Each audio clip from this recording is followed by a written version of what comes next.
تو آیت اللہ جواد عاملی فرماتے ہیں اپنے درس میں، جوادی عاملی،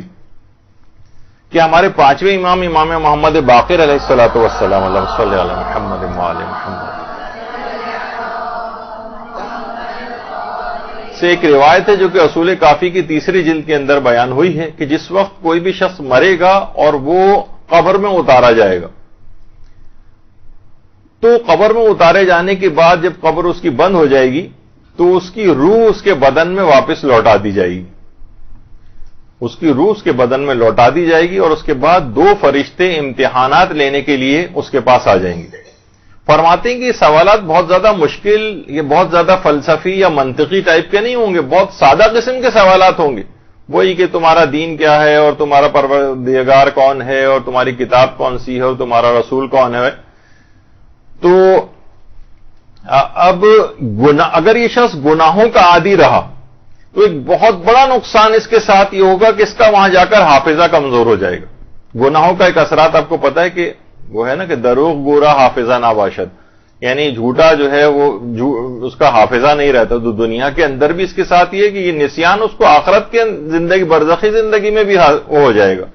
یہاں تک کہ اس گناہوں کے اس نسیان کی بیماری کی وجہ سے عالم آخرت پہ اس کے اثرات منطبق ہوں گے، اور قبر میں جانے کے بعد یہ بھول کا مرض اس کو لاحق ہو جائے گا، اتنی زیادہ پریشانی کا یہ شکار ہوگا۔ وہاں جا کر روح اس کے جسم کے اندر واپس لوٹائی جائے گی، منکر و نکیر سوالات پوچھنے کے لیے آئیں گے، اور جس وقت یہ پوچھنے کے لیے آئیں گے تو یہاں تک اس کے ساتھ ہوگا کہ جب اس سے پوچھیں گے کہ تمہارا رسول کون ہے تو اس کو پیغمبر اسلام کا نام یاد نہیں آئے گا، نام ہی یاد نہیں آئے گا، یہ حیران، پریشان اور سرگرداں ہو جائے گا۔ اور آیت اللہ جوادی عاملی فرماتے ہیں کہ امام خمینی علیہ الرحمہ نے مسجد اعظم میں ایک مرتبہ درس میں فرمایا تھا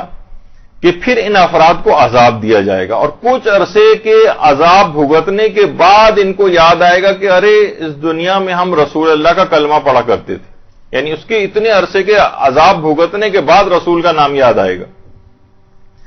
تو بہرحال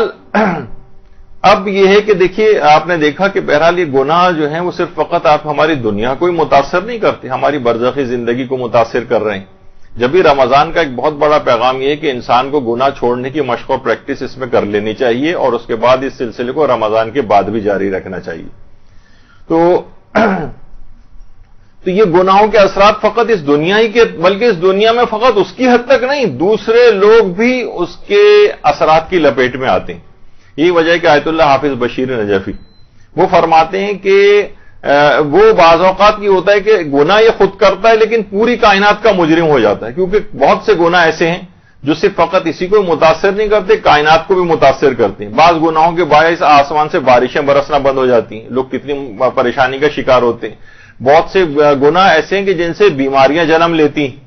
اور دوسرے لوگ بھی ان بیماریوں کا شکار ہوتے ہیں۔ بہت سے گناہ ایسے ہیں جس سے فقر اور غربت میں اضافہ ہوتا ہے، اس سے اس کے اپنے خاندان والے، اپنے گھر والے وہ سخت پریشان ہو جاتے ہیں۔